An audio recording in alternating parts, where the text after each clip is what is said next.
Wagwan, wagwan. What's up, guys? Jaja back with another video. What's up, my goats?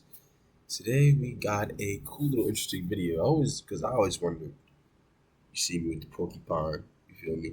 Sonic look, but I always wondered why there's like lions, tigers, bears, oh my, but never, a wolf is big, but you're a grown man that can handle yourself, you can probably choke out a wolf, maybe escape it, maybe fight it off for long enough.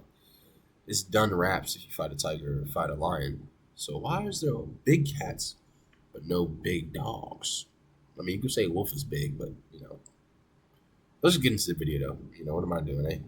There are no naturally evolved wild dogs that can match a lion, a tiger, or even a jaguar in size. That's not an opinion, it's just the reality of nature. Sure, some dogs get big. Great Danes, Mastiffs, even wolf dogs bred for size. But they're all the same species, domesticated and designed by humans. Not one of them evolved in the wild to be what they are. Big cats are different. Every one of them, lions, tigers, jaguars, leopards, is its own species. They didn't come from breeding programs. They came from millions of years of evolution, having been shaped into elite solitary hunters. Their size wasn't optional, it was a survival advantage.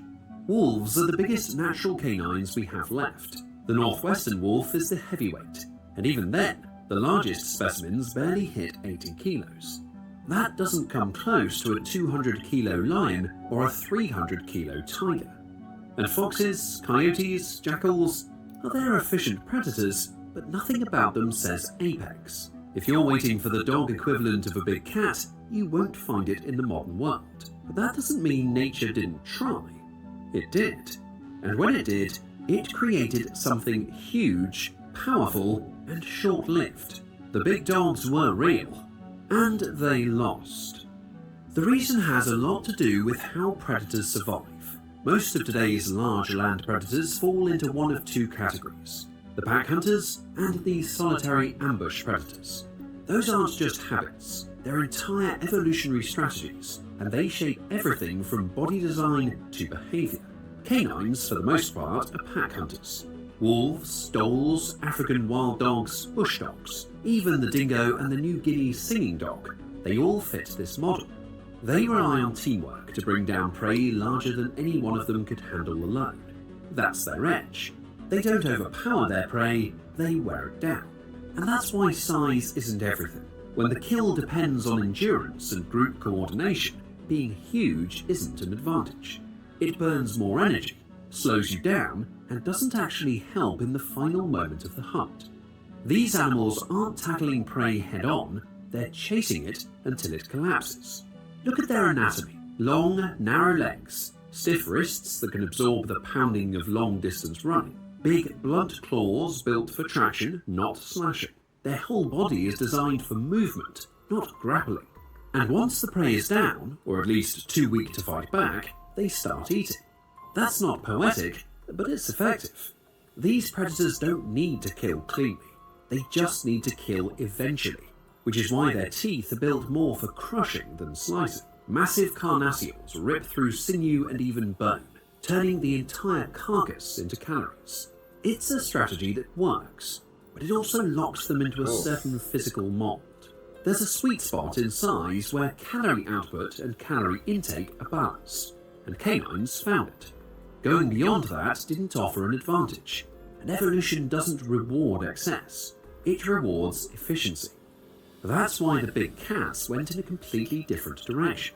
Ambush predators play by... Oh, I see now. I'm a kind of school this guy, but I know a little bit about wolves. Gray wolves, they can run for a couple miles, like striding, sprinting, chasing down an animal, because they're smaller. But these big wildcats, they gotta sit in the grass, and they got the explosive athletic muscles that can wear out quick, but they gotta sit down. Once they get on you, they gotta get on you, because that's all they can get.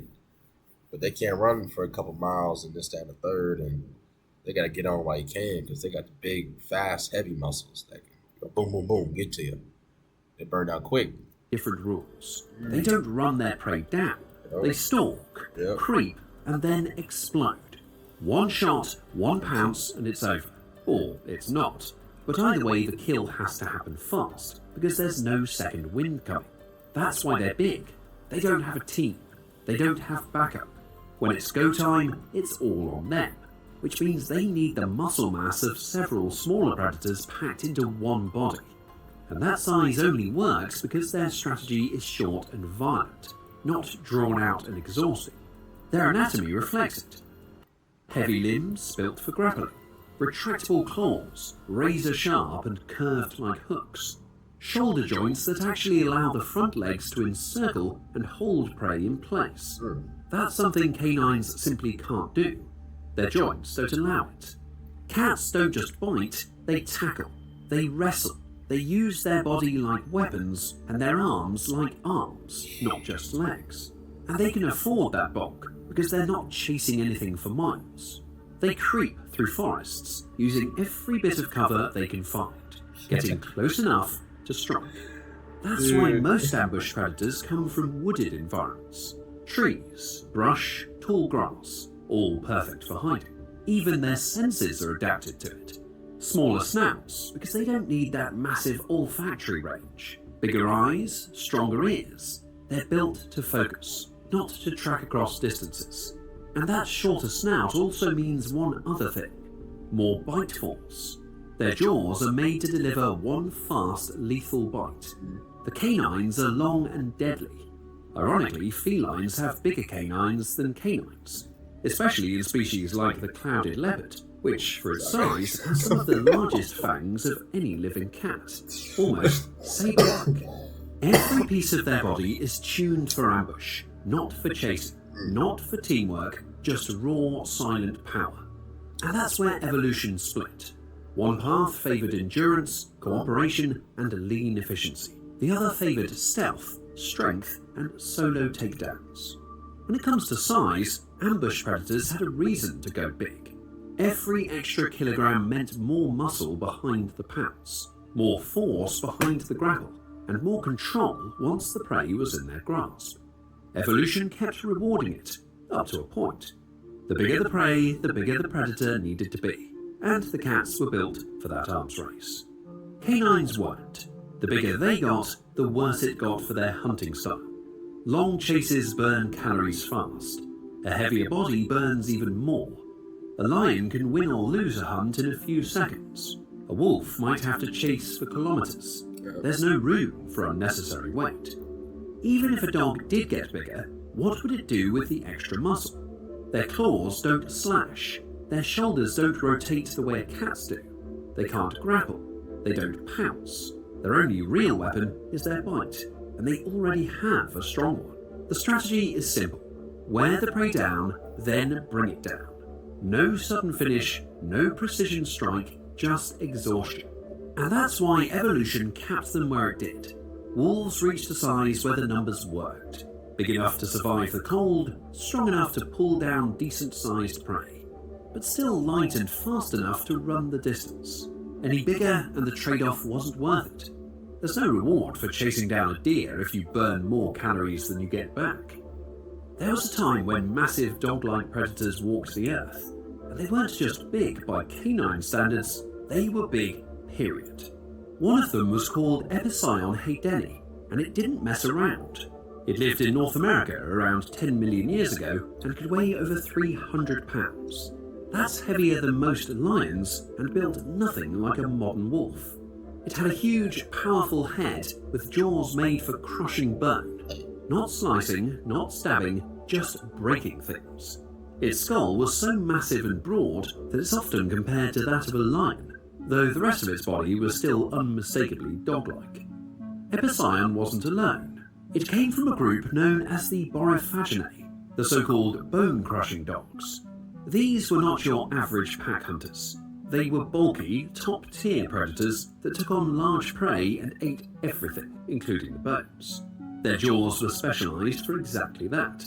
They were efficient and brutal, and for a while, they dominated. Even before them, there was another group, the Hesperocyaninae, early dog-like creatures that were a bit more primitive, but on a similar path. These three branches of ancient canines, Borophaginae, Hesperocyaninae, and the modern Caninae, all existed at the same time, mostly in North America. 3 evolutionary experiments all competing for dominance. The Borophaginae started small, like the others, but gradually evolved into larger and more specialized predators. Their bone-crushing jaws gave them an edge. They could make full use of every... Look at that thing. It kind of looks like a dog eye. I don't know what dog, like, looks like a type of mastiff, but Jesus. Imagine that thing running after you. kill, extracting calories from cases other predators couldn't. That efficiency lets them push the limits of size. Eventually, they outcompeted the Hesperocyaninae entirely. One branch is gone. But as the Borophaginae kept growing and pushing into that heavy, hyper-specialized role, the Caninae, the ancestors of modern wolves and dogs, stayed leaner, more flexible. They didn't need huge prey. They didn't need massive jaws. And because of that, they didn't need to get enormous. They played it safe, and that may have saved them, because everything changed when the cats arrived. For millions of years, the Americas belonged to the dogs. The big cats hadn't even shown up yet. It was a canine continent, ruled by bone crushers and pack hunters, with no felines in sight. Then the migration happened. Members of the cat family, originally from Eurasia, made their way into North America. At first, they were just another competitor, but it didn't take long for them to start climbing the food chain. Unlike the big dogs, these new predators didn't rely on stamina or teamwork. They brought a completely different playbook: stealth, power, and precision. And when they moved in, they didn't just coexist, they started eating the same prey. The exact same prey that the biggest dogs relied on for survival.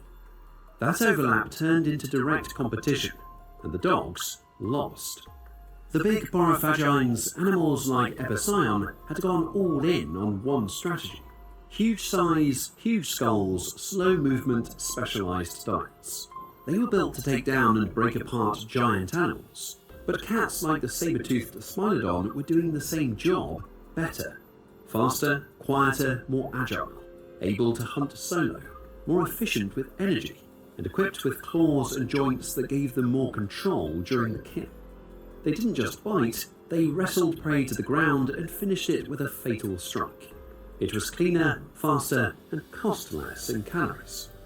Once again, one branch of predators pushed itself too far into specialization, and just like the Hesperocyaninae before them... That's why everything in moderation, y'all. Some people push themselves into this, some people push themselves into that, and they put all their eggs in a basket and they end up like this dog over here. Shit out of luck. Now you ain't got nowhere to go. Now guess what? Evolution gonna take care of you, buddy. You're cooked. Big dogs were slowly Take that. pushed out. Hey, y'all listening at home, man. Y'all take that with a grain of salt. All right. Just think about it. All right. Have some introspection. Think about that. Evolution doesn't hand out second chances. If you can't compete, you go extinct. That's what happened to Epicyon and to the rest of the Borophaginae. They had ruled North America until something better came along. Not bigger, just better. Meanwhile, the Caninae, the ones who never went all in on size, were still around. They're still flexible, still fast. See? You mind your business, you stick to your game plan, and you'll survive. Still smart enough to hunt in packs, and small enough to chase rabbits if they had to. They didn't dominate, but they didn't die. They were survivors, and when the dust settled, they were the only dogs left standing. That's why the wolves we have today are lean, medium-sized and built to run, not fight alone. They come from the branch that stayed adaptable, the ones that didn't grow too big, didn't specialize too much, and didn't rely on prey that might disappear. The giants vanished, the bone crushers failed, and what's left are the canines that figured out how to survive and they're cute too. You're cutie patootie. Without going head-to-head with the cats. It's not that dogs can't be big. They've done it before. They just can't stay big. Not in the wild. Not for long. The strategy doesn't hold up. Nature tried it, and the cats outplayed them. That's all for today. If you enjoyed this video, don't forget to like, subscribe, and... Yeah, what you said. Like, subscribe, and comment down below and But yeah, if you guys want like more random little cool videos like that, yeah, just put it in the comment section down below. I'll go check them out. You know, all that good stuff. All right.